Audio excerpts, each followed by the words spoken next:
Good evening. This is Talking Devils, the leading independent Manchester United podcast. I'm your host, Wayne Barton, joined by former United defender Lee Lawrence to talk over a very eventful week at Manchester United. If you're watching live on YouTube or Facebook, feel free to get your comments and questions in. And if you're watching the replay, feel free to say hello and comment. We do reply. If you're listening back on the audio podcast as well, be sure to give us a subscription and a review on the platform you're listening on. How are you doing, Lee? You all right? I'm all good, mate. All good. It seems an eternity since the last time I was on here speaking to you and Phil. It's a good few weeks ago, and we've had a great some great results. So I'm sure there's quite a bit to mull over. Yeah, well, yeah, let's hope that we're not the jinx. I mean, it was a couple of weeks off for all of us, and then we tentatively brought Phil back last week, and the results kept going well. So if it might be me and you that's the jinx, we'll see this weekend. You were away last week, Lee, and we talked about this on the pod. I don't know if you listened back. You were away because you were at a dinner at Shrewsbury, celebrating. You were part of Shrewsbury's greatest ever team. And there was a big celebration last week for the promotion season. What season was it again? It was the 2003-04 season. Yeah, you were a big part of that. Beloved and obviously remembered very fondly and very well down there. Invited back for the dinner last week. I guess 20th anniversary of that. 2020, yeah, 20 years. 20 years. Oh my god. What was it like being back there? It was amazing, mate. It was a bit surreal, really. I got well, it was through Twitter. I got a message off Dave Edwards, who played for Wolverhampton and Wales. You'll remember Dave, I'm sure. He's a Shrewsbury lad through and through. When I was there, he's a little bit younger than me, but he was part of that Shrewsbury set up with Joe Hart and a few others. Ryan Lowe, who's Preston's manager. Yeah. And he just texted me on Twitter and just said, "Do you fancy coming down? I do a bit of a podcast with a lad called Sammy Hastings. It's called In the Stiffs." He said, "We're just thinking of doing a bit of a podcast in front of a live audience." So I said, "Yeah, why not? I'll come down," not thinking there's going to be, might have been 50, 60 people there, question and answers. It turned out there was a Coliseum full of 670 mad Shrewsbury fans. No way. Yeah, it was surreal, but I enjoyed it, mate. It was, the fans at Shrewsbury, I would never hide it. They're absolutely fantastic. They're nuts about the football. They love it. And like I say, to sell a Coliseum out for a team 20 years ago, just to literally get us all together and congratulate us, and apparently the best ever, what's been voted the best ever season, was an amazing experience, and it's one I'll never forget, to be honest. Yeah, I'm made up. Like hearing that is like, because you're a good guy, and we talk football on this podcast, but you're a good guy, and I like it when good things happen to good people. And the bad luck you had at United, people don't know your story, and they should go back and. I'm not plugging my book here. I'll just put say Fergie's fledglings. I'll tell you. I'll put the chapter up for free. I don't mind, just to tell your story and what you went through and how difficult it was for you United, and even after you came back from Shrewsbury and your career after that. But you deserve, first of all, two moments. The first moment being that you won the FA Youth Cup with United, which is nothing to be sniffed at. Second of all, that you had this massive professional achievement to be part of something where you are voted part of a professional team, one of the professional teams in England, one of their greatest ever squads. That's got to be, I mean, I'm not saying it's compensation for the career that you missed out on, but it's got to be a nice feeling that that's how you're remembered. Like that you've got that kind of place in the game. That's got to be special for you. Sure, mate, sure. To be honest, everything what happened in football, from like I say, from winning the FA Youth Cup to going on loan at Shrewsbury, and then I had a bit of a tough choice. Do I go down to the lower leagues, or do I come back to United and fight for the first team spot? I got my first team squad number when I come back from Shrewsbury. Back at the programs, European shirts at home. Everything was going well, but unfortunately, like I say, when you read most people's autobiographies, which you'll know yourself, football's a game of luck. You've got to be, you've got to have that natural ability. Don't get me wrong. But you've got to be very, very lucky with injuries and being at the right place at the right time. And unfortunately, it wasn't for me. But I count my blessings every day that I was at United for 11 years. Played with some fantastic footballers. The world's best in Rooney and Ronaldo and things like that. What you wouldn't change for the world. Yeah, absolutely. I know, obviously, I know you well. You've always had that perspective about you. Got a couple of comments coming in from T2 that Izzo. He's already excited talking about Liverpool. He says, "Good evening, gents. I'm not going to get onto your Liverpool preview comments just yet because we're going to be talking about that in a bit." Lee, I've not had you on since obviously we got the Newcastle. God, it feels like ages ago we played Newcastle in the cup final on Sunday. And obviously we didn't speak over the Barcelona legs as well. I mean, unfortunately that's been and gone. Me and Phil talked about that last week. Yeah, you can talk about Newcastle for sure. Really good to get. Obviously Ten Hag. Everyone's been talking about him. He's got the most impressive win percentage of any United manager of all time. Obviously, statistics in a shorter period of time it can be a little bit misleading. But I remember, was it not Solskjaer's start, but I mean definitely Rangnick last season. They were pulling up the stats every time we didn't win a game, and when David Moyes was struggling, they were pulling up the stats and his win percentage and everything like that. So it's good, even though you don't want to get carried away with it. It's good to see someone on the right end of one of these comparisons and Ten Hag doing that. And yeah, all right, you've got the win percentage. The most important thing is how it ends up. And first of all, it's ended up with at least one trophy. Not the most impressive performance in the final, actually, but you kind of felt like it wasn't going to be a good game anyway. And it's kind of like how United managed the game. And in terms of how they managed the game, they managed it expertly. They cut off what Newcastle were going to threaten. They scored the first goal, which was going to be crucial, and then they dictated the pace of the game after that. Yeah, Newcastle had more of the ball. United allowed them to have more of the ball. United countered on them, and could have had a couple of goals in the second half. But all in all, that kind of professional performance that you really want to see in a cup final, wasn't it? Yeah, it was always going to be cagey in my eye. I think most finals are, especially if you look at the league, the league table where Newcastle and United are, we're touching going hand in hand with each other. So I always thought it was going to be cagey. I think we managed the game really well. Like I say, it weren't an exciting final by any stretch of the imagination. But you look at what we did, it was kind of over before half time in my eyes. Like I say, we managed it well, and let's be honest, if we would have got battered the full 90 minutes but come out with a scrappy win, we would have took it. Before the beginning of the season, we was all talking about what would be a successful season for us this year. And if someone would have said that we would have won a trophy and be in the top four after Christmas, we would have bit anyone's hand off for it. And we're still going strong in the FA Cup, still in European football. For me, Ten Hag's done he's having a worldie of a first season, and like I say, we don't want to get carried away too much because you see it with players too. They come in and they have a first season where they're absolutely, chomping at the bit and phenomenal, and it wears off after a little bit. But this Ten Hag, for me, he looks special. I didn't know much about him before he come to United, which I've never really made any, said that I did. But what he's doing and the decisions he's making in middle of the games and the substitutions he's making, everything's paying off, mate. And it's great to watch a match now at United play, even when we're not playing well, and think to yourself, you know what, we're still going to win this. Now, if you'd have gone back last season and we weren't playing well, or we'd conceded a goal or a couple of goals, we never could see an avenue of getting back into a game.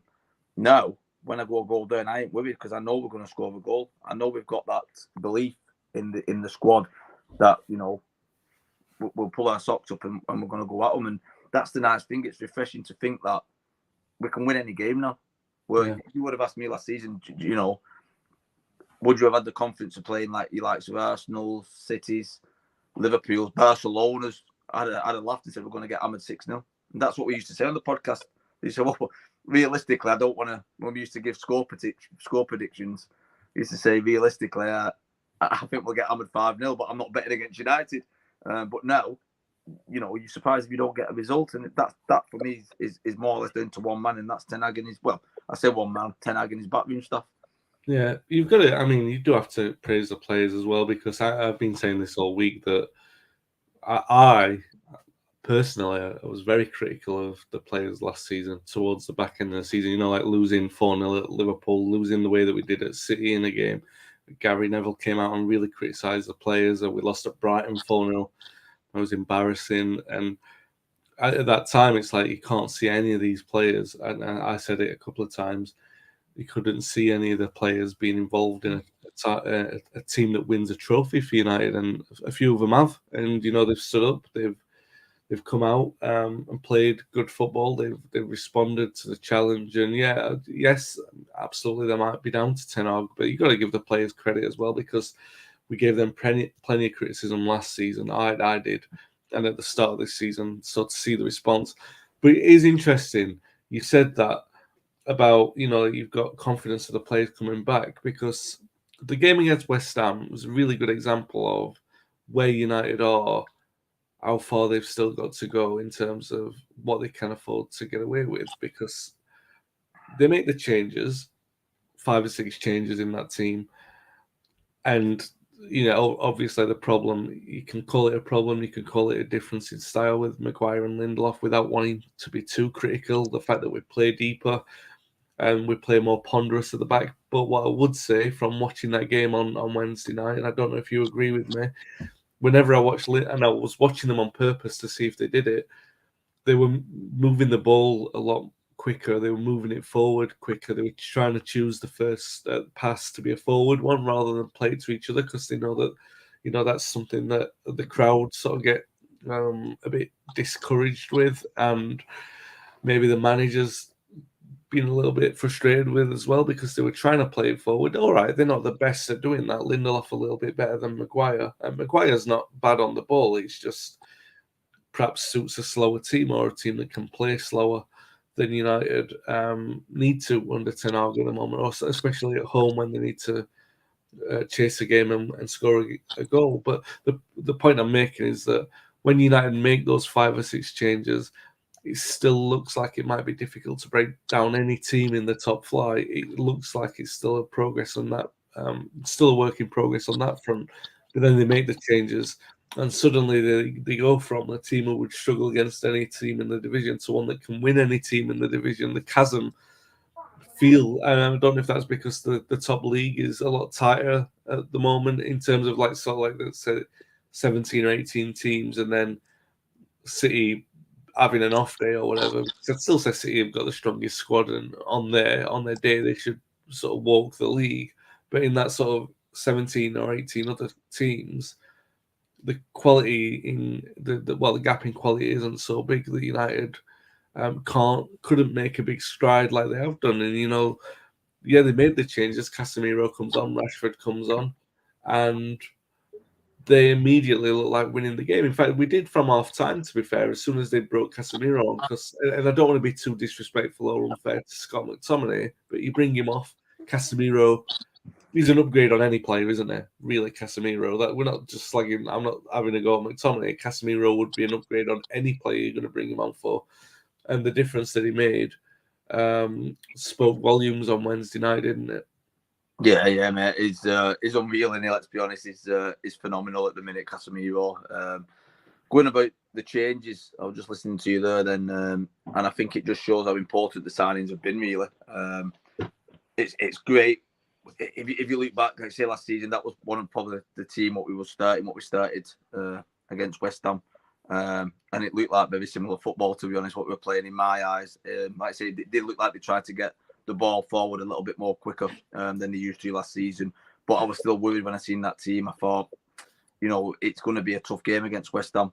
Yeah. But I always had it in the back of my mind when they started bringing on the players, what we've brought, like you say, and the players what have in form, i.e. your Rashfords, your Casemiros, even your Freds now. You know what I mean? Even, and you know as well as anybody, I've championed Fred from day one. Even when he was getting absolutely ripped to death, saying he shouldn't even be in Manchester, never mind playing for Man United. I always said there was a player in there with Fred. You could see it. You could see the work rate. You could see the effort straight away, and then you could see that he had something about him. And the change what Ten Hag's brought about Fred is unreal. I don't know whether that's because he's brought Casemiro in and he plays him with Brazil, and he's gaining experience and knowledge of Casemiro, because that's another thing that he'll bring to the squad, not just on the field but off the field too. Especially with him and Varane, they've won everything. They've got the know-how to win, the guile, the skill. You know, they've been there and done it. So they bring a wealth of knowledge to the squad too, which is unreal. But like going back to my point, I think that the guys we brought in, it's been monumental in the change around, and you take them 3 or 4 guys out, and like I say, it looks very similar than what we had last year. So we've got great signings now. Even the lads on loan, especially for me, Weghorst, I think is although he's not scoring goals, and that's probably what we brought him in to do. The other stuff he's doing, the work rate, and you know the hold up play. We've not had that type of striker for a long time, and I wouldn't be disappointed if we kept him. I'll be honest. I know he's a lone lad, but for me, he's doing a phenomenal job up there at the moment, and he's helping the team and helping the more skillful individuals massively. With his pressing and with his sense of attacking football, and it's great to see. You know what I mean? I can't be more happy when I watch a number 9 actually want to play for United and want to do something, because we've not had it for a good while, and to see someone with that determination and you know that he just wants to do well. You can see he wants to play for Man United. He wants to be a Man United player, and for me, that's everything. Yeah. Oh yeah, for sure. I mean, I've never been this enamoured by a centre forward who doesn't score goals. You know, everything around the box seems to fall apart, but everything else that he does in his play is magnificent. You know, he comes back and defends, he chases down the lost causes. His build-up play outside of the box is generally pretty good. It's obviously around the box, it's a little bit trickier. I don't think maybe it's a belief thing at the moment. I don't think when you look at him shooting, he doesn't look like he's shooting with conviction or enough power. Maybe that's, you know, a little bit of lacking belief in that. But you're quite right. Everything else that he does, sometimes it doesn't matter if he's not scoring. But like from 2 things that he did the other night, 2 goals came from it. You know, so what can you say? You know, he's doing the job, and it's the same as Sabitzer. Probably the most unsung of them all, of the signings, to be fair. But he's really, like, you know, it shows you technical capability goes a long way. You know, I don't want to be, again, too critical of McTominay or Fred for that matter, because, like I said, Fred's definitely enjoying his best run of form. But when you've got someone who can just keep the play ticking over, not as exciting or not as productive as Eriksen, but still keeps it ticking over, keep possession of the ball, and he's really good at winning it back as well. It makes you think that maybe both of the loan signings at United wouldn't be a terrible decision to, you know, if you could get them both on sort of relatively inexpensive deals in the summer, they'd be fairly good options to take up, to be fair. The T2 that Izzo says about the game the other night, Lindelof and Maguire aren't bad players. They just don't suit the system. We need at least 2 of Martinez, Shaw, and Casemiro to pass out. Yeah, I mean, that's the point, isn't it? Martin Shaw has been incredible as well, but in terms of transformational signings, you've got Martinez, who pushes the play up from the defence, and Casemiro, who, I mean, we've not had a player in the middle of the park make that kind of difference since Roy Keane, to be fair.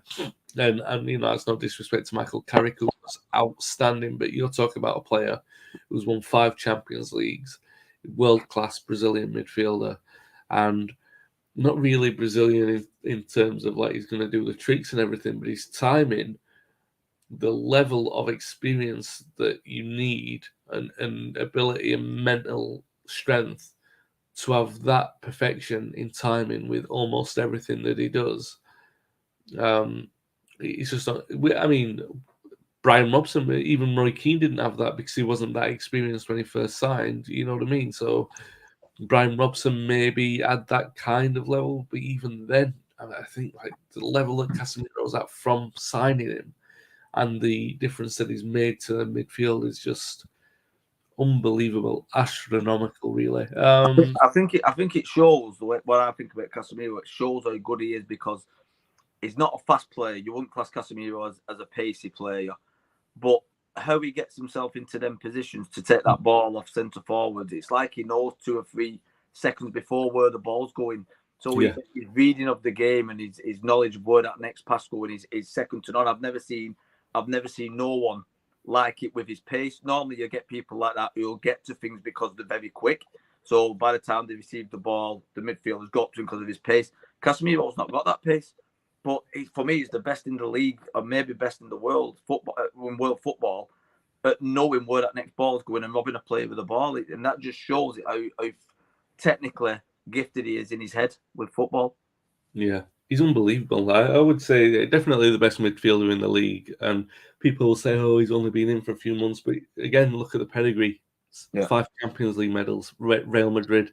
He made that midfield tick. And don't get me wrong, they're ticking quite nicely at the moment as their 5-2 win at Liverpool showed. But just magnificent player. Robbie says, good evening, lads. Hope you're both well and all set for Sunday. Yes, we are, mate. We'll be talking about Liverpool in a moment. One last thing before we move on from West Ham.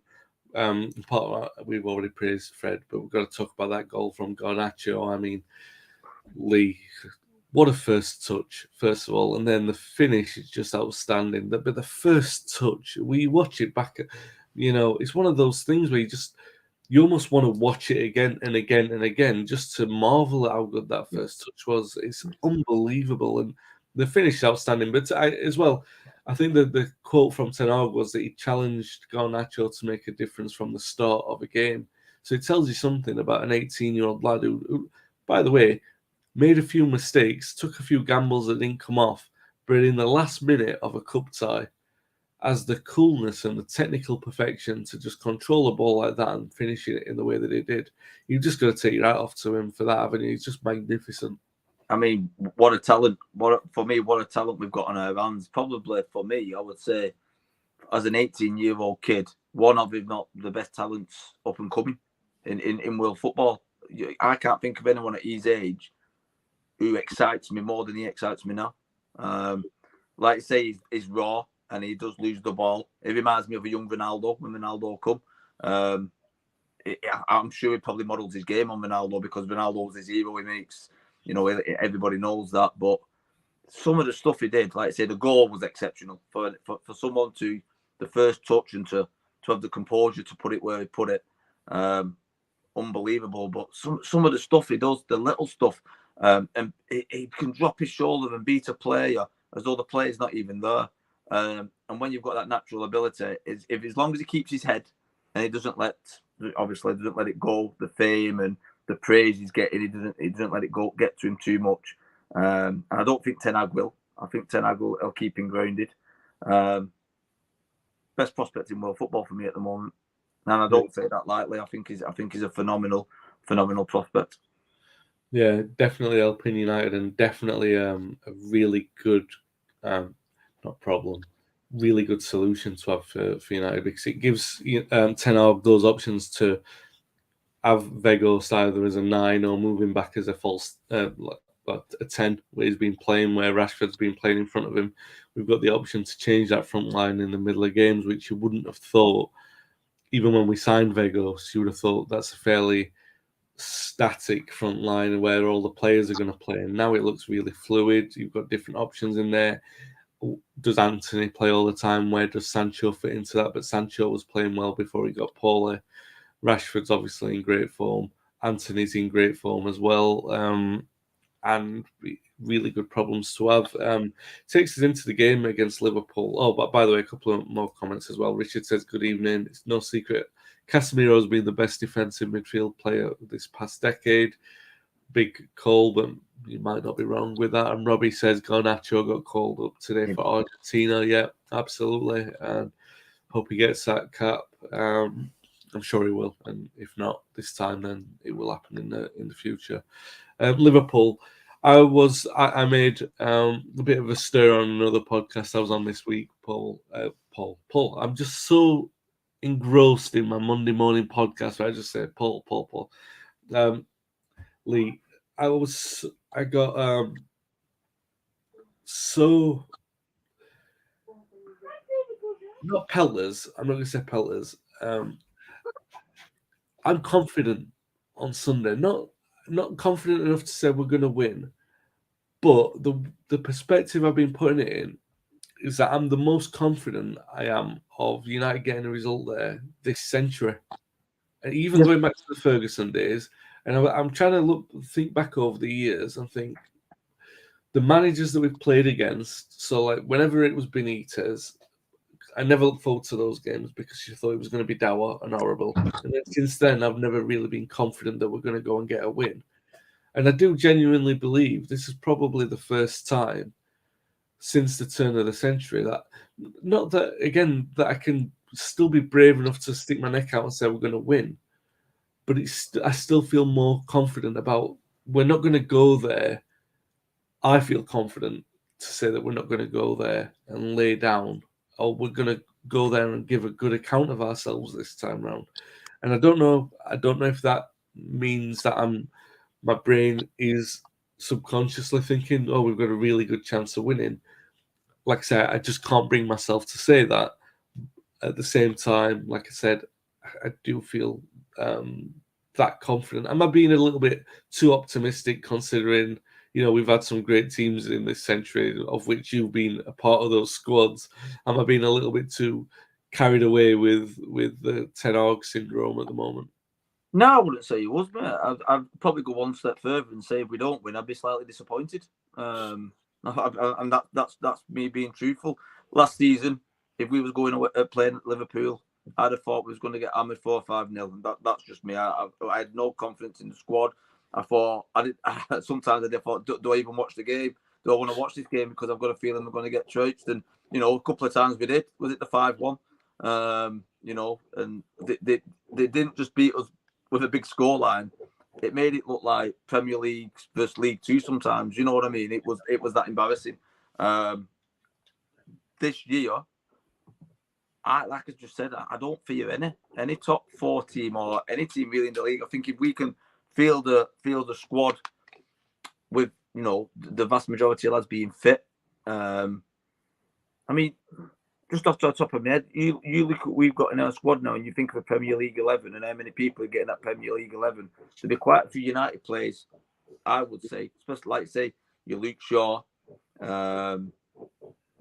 even your likes of Wan-Bissaka's been amazing. Well, Wan-Bissaka last year, some of the stuff I said about Wan-Bissaka and Dalot last year, I didn't want them anywhere near our squad. I told them I said they wouldn't get a game in the reserves, and there's been a total transformation. Rashford, Casemiro, Martinez. These are all lads I'd probably put in a Premier League 11, up to now. So, for me, I would put a slight favourites on Sunday to beat Liverpool. We've definitely got the squad to do it. We're the informed team. Liverpool, I know they won. Was it the last game 2-0? But they've not been doing right well at the moment. Jurgen Klopp looks a little bit rattled. Where Ten Hag looks full of confidence. So I don't think you're being optimistic at all, mate. Like I say, I'd be slightly disappointed if we didn't at least get a draw, if not a win. Yeah. Richard says he's saying a score draw, but if United are seriously in the mood, we could take 3 points, no problem. Robbie says always be wary of a wounded animal. Like you said, Liverpool did win. I had a feeling though. I don't think that that's necessarily a bad thing. That because if Liverpool had won on Wednesday night against Wolves, there would have been that kind of pressure building that they would have ramped them up to try and need to get a result, because obviously that was the first game back at Anfield after losing to Real Madrid. So now that the sting's been taken out of that it might help us with our approach on Sunday. Nikki. Another couple of comments coming in. Nikki says, good evening, lads. Would you say you've progressed to cautiously optimistic? I think that's reasonable right now. I think Lee, I'm probably cautiously optimistic. I think Lee is more positively optimistic. And Patrick says, evening, guys. It would be great to pull off a win at a traditional big ground this season, especially at their place, because 2016 is too long. And that's a good point. It's a point I made earlier in the week as well. We've lost at City. We've lost at Arsenal. We drew at Chelsea. It does. You would probably get the feeling that Ten Hag, he doesn't come out and say it. He doesn't come out and specify individual results, but he could could probably sense that he's desperate to get that win at Anfield, isn't he? Yeah, it's going to be an age. Like you say, it's United Liverpool at the end of the day, and like you say, I am optimistic, but a rivalry like that, and we've seen it over the years. Anything can happen. Don't get me wrong, but he'll want to get a big name on the road, surely. And Liverpool be one of probably our biggest rival would be a great thing to do. Listen, Premier League, anyone can beat anyone. Let's be honest. You've seen some right weird results this year, and it's getting competitive. But like I say, I am optimistic. I've at least a draw, and I can't say anything more than if we didn't get any points from it, I'd be slightly disappointed. Yeah. Gavin says.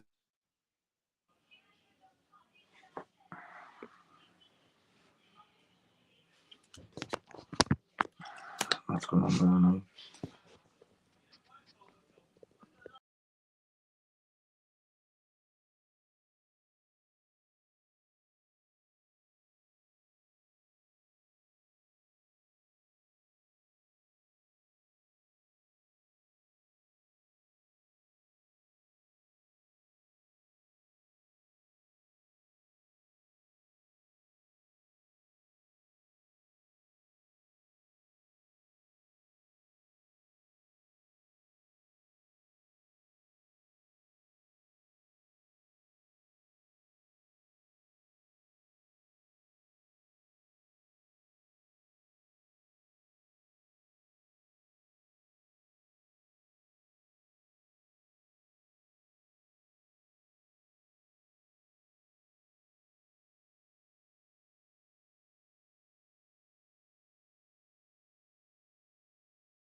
Sorry about that, guys. I don't know what's happened there. Are we back? Are we back?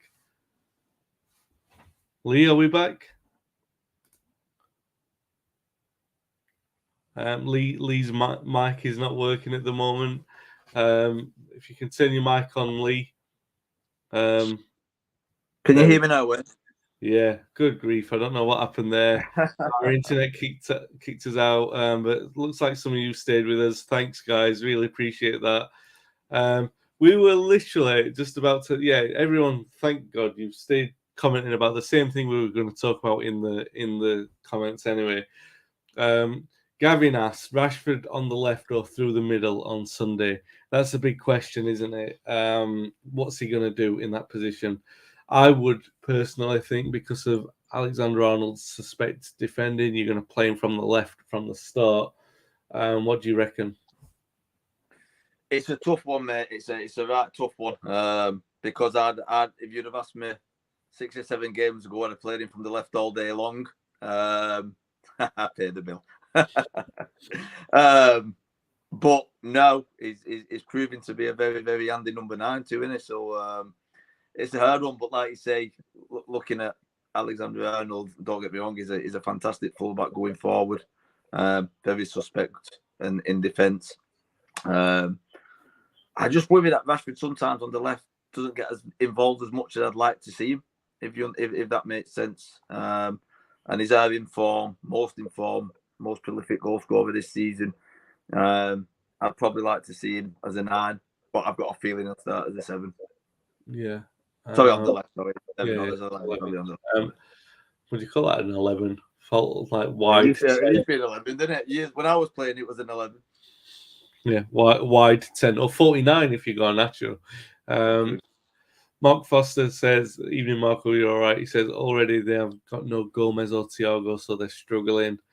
Yeah, I mean, they've got some injuries. Their midfield's not great at the moment. Although, to be fair, they've got the new lad whose name I'm not going to pronounce. Hopefully, we won't need to pronounce it after the weekend. But, then Mark also asked about starting with the possibility of Anthony and Garnacho. But like I said, both have said about maybe playing him from the left. Garnacho, I think, in this game, he played the full game the other night, so he's there as a dangerous substitute if needed, to be sure. Anthony's an interesting one, Lee. It seems like the manager at the moment has decided that you'll play Wan-Bissaka and then maybe Sancho or Bruno in front of him, if he wants defensive solidity. But if he can afford to take a chance, then he'll play Dalot and Anthony, because Dalot will overlap him. It's an interesting one. I mean, in terms of that combination, who would you start on the right-hand side on Sunday? I'm not sure. Anthony, for me, I think he's got a great attitude. And I think he's got a bag full of skills. And I think he's got the potential to be a really good player. But for me, the jury's still out on him yet. In my book, I'm not 100% on him at all at the moment. But Sancho will? Is Sancho available or? Yeah, he's been ill, but they said he's back in training this week. So, I'd probably have a look at, depending on where we're putting Rashford. Probably have a look at putting Sancho outright, if I'm being honest. And if I'm going on form as fullbacks, I'd probably stick Wan-Bissaka in there. Yeah. It's a tough call to make at the moment, but good options to have going into the game. This is what we mentioned right at the beginning of the season. The difference what we've got now is squad depth, which we've lacked for so long, and to think that we've got 2 or 3 options in most positions now. And like I said, the second option is the lads what were starting week in, week out last season. It's a great thing to have that depth. Yeah. Robbie says, how good has it been the last few weeks? It's been a pleasure following them. Yep, absolutely. Mark said Sancho and Shaw both available according to the manager today. This is a good one. T2 said, and I'm even going to try with that. I believe it's pronounced, in fact, I will try, Bachacha Gava Giovic, and I don't think it is. I think you're messing with me, but maybe I'll try that anyway. You pronounce that better after 5 pints, mate. Yeah, yeah, I suspect so. So right, apart from that, United have gone through against West Ham, so they're Fulham away from Wembley, which is a really good position to be in. And other than that, they're playing Real Betis in the Europa League next week. Europa League proper, we're back in the competition after our position was at threat thanks to Barcelona. But Real Betis it is, Lee. They're missing Fekir, who's their creative talent. He's going to be missing for most of the. He's going to be missing for Artai for sure. The beat goes on with United. I mean, I'm not going to get carried away and start talking about quadruples or anything like that, but the momentum that we've got, you kind of feel all right. You fancy United to sort of really take the game to base in the first leg, don't you? Yeah, massively, mate. They've got to take confidence from the Barcelona game. And like we mentioned, the run we've been on, I think we're 10, 11 games unbeaten. Yeah, something like that. Something like that, isn't it? So, and the way we're playing, the players what we've got in form, there's no reason why if we turn up we can't beat the vast majority of sides that we're going to play from now to the rest of the season. I think the quadruple's a little bit too far-fetched, if I'm being honest. I can't see us winning the Premier League. Be bitterly disappointed if we don't get top 4 now, with how we've been performing in the squad we've got. Where, again, if we wouldn't have been saying that at the beginning of the season, we was hoping for top 4. We was keeping fingers crossed that Ten Hag could get us in top 4. And now to get us, just after Christmas, going to be very disappointed if we don't get there. It's testament to how we've done. FA Cup, massive chance again for silverware for me. Massive chance. Fulham's a hard game, don't get me wrong. Fulham's, the surprise sides of the season for me. They've been outstanding. Pereira, ex-United lad, been pulling trees up there, which I'm so glad to see because, the pre-season Pearl, he always had it in him, but didn't really seem to do it on a regular basis. But he seems to have found his feet there, which I'm glad at. But there's nothing stopping us on our day turning Fulham over and getting another Wembley trip, and hopefully adding some more silverware. And then Betis, again, decent side, but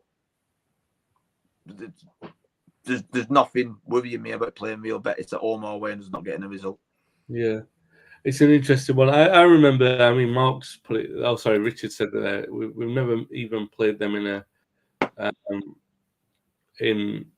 a friendly game. Never mind a proper competition. I remember Real Betis I don't know if you remember this, Lee, around just before the turn of the century. They signed Danielson on a world record fee for 21.5 million, and everyone was raving at the time about Ronaldo and Rivaldo, but Danielson was seen as like he was going to be the best player in the world. He had loads of mad skills, and it never worked out for him, but they paid a world record fee. Can you remember that? Do you know what, mate? No, I'm not going to clue about that one, but your knowledge is, like we've said many a times we spoke about your knowledge, some of the things you pull out your hat, I don't know where you get them from. No, so they had him, and he was, he didn't. I think he played at the '98 World Cup. To be fair, I can't remember where he was before he went to Real Betis, or did someone buy him from Betis? I seem to remember that it was Betis who paid the fee, the record fee for him, but they don't have a world class Brazilian in their attack. For next Thursday, we definitely have one quite world class Brazilian in our attacking Anthony, and definitely is that Fred? Well, do you know, when you were talking about him earlier, before we were rudely interrupted by me not paying my internet bill, Fred's playing in that kind of role that he played at Shakhtar, isn't he? Really, that's what you see. The liberation of him is that he's not expected to do the thing that he's not good at, which is keep possession in an holding midfield. He breaks the play up, but he joins in the attack, and you've seen him not.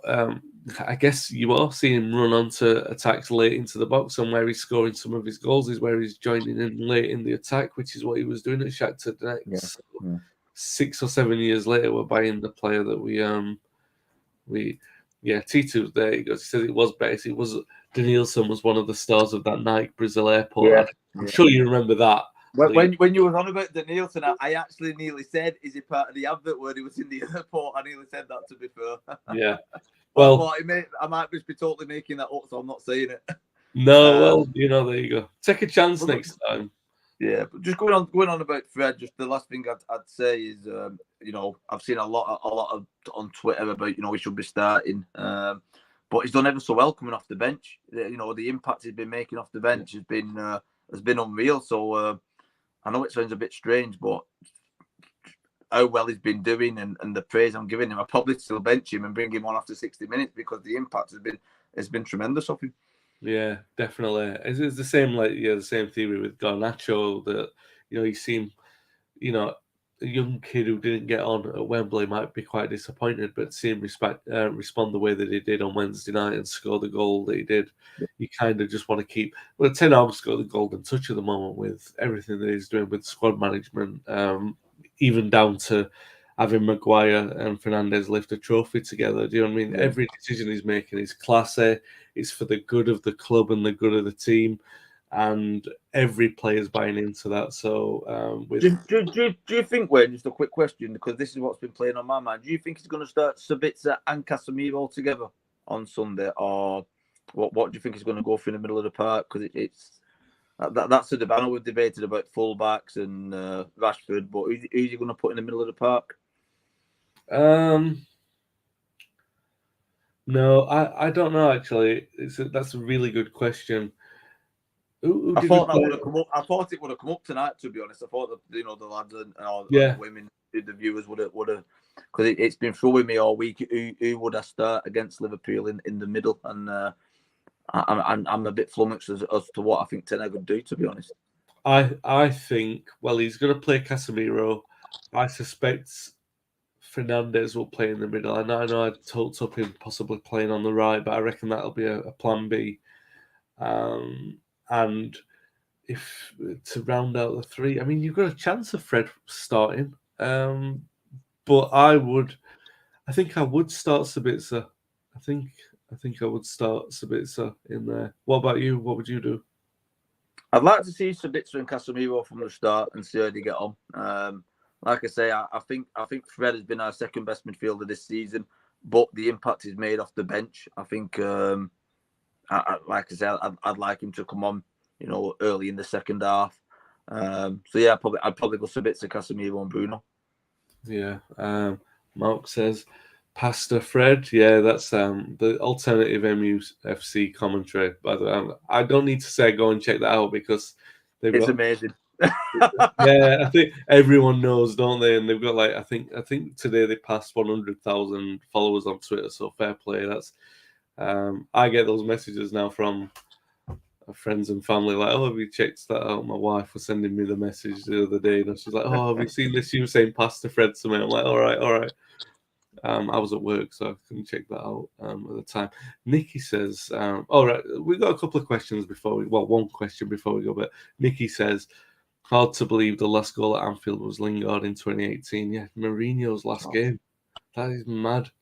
That is mad. That's crazy mad, isn't it? Yeah, I says, I've got a feeling that we might break that duck on Sunday for sure. Richard, one last question before we go. It says, does Lee think Sabitzer will end up being signed permanently? What do you reckon? At the right price, I think there's a very, very good chance, yeah, if we get him at the right price. I've seen a couple of things over social media again, and I think it's going to be linked every season, but the De Jong saga's coming back up. I don't even think I want De Jong anymore, to be honest with what he did with us last season. I don't think I'm not interested in taking him. He's a great player, don't get me wrong. Very class on the ball. Yeah, I think if there's a sensible price put on Sabitzer, I can see him being bought. Yeah, I really can. What's sensible? 20-30 million. Yeah. I was going to say somewhere between 15 and 25, so it's the right ballpark. And I think 30 million is pushing it for him. But like I say, I've not what I've seen of him. I like. Don't get me wrong, I do like what I've seen of him. technically very, very gifted. We do have Eriksen to come back. Don't get me wrong. I don't think he's a level above Eriksen. I think Eriksen technically is probably a better player, but if we're looking to strengthen the depth of the squad and what he can bring, then yeah, I think it'd be a clever signing. Yeah, at the right price. Yeah, no, yeah, absolutely, I agree. I think that's it, and it is like, yeah, maybe there's one more addition to be found in there, and maybe if Ericsson, he's going to stay, isn't he? Ericsson is definitely going to have another year in him, so maybe that's a bit. Although I'd quite like him to stay, that his might be the place that gets lost in the shuffle when McTominay will move on. You would expect at this moment in time, and then who's the midfielder who gets brought in if we do bring in someone. It's going to be interesting. I think a bigger debate than Sabitzer is if we're going to keep Weghorst or are we going to send him back? Are we going to look for a number 9? Are we going to put Rashford as a number 9 and bring Garnacho in? It's that's what throws me a little bit. What we're going to do about a number 9, because we was calling out for it. Even at the beginning of this season, I was saying we need a number 9. I think one of the first podcasts we did, I was calling for Mbappe. I seem to remember having that conversation with you. But the way Rashford's performed now, are they going to look at developing Garnacho and putting Rashford up there? I'm not sure. That's another debate, isn't it? Yeah, you've got to sign Vegas. I mean, it'll be like kicking a puppy if you don't. And nobody kicks puppies, do they? So, yeah, Mark says one last comment before we go. He says Fred over Chelsea, all team 6 goals each since November. Yeah, I saw that the other day. That's quite a statistic. But I didn't believe it, so I went back to check Chelsea's goal tally since November. And good grief, it is right there. And we've got them coming up fairly soon as well, so that'll be interesting. All right, well, that's it for tonight. Thanks for sticking with us through the blip there. Hopefully there's not a blip for us on Sunday, and hopefully I'll be back with Lee and Phil. Get all the gang together next week on Friday night before the next weekend's game to talk over. Well, we'll be talking over the Liverpool game and the Betis first leg for sure. And then I think it's Southampton we'll be previewing on the Sunday. So. Yeah, thanks for watching. Thanks for listening, guys. And we'll be back next week.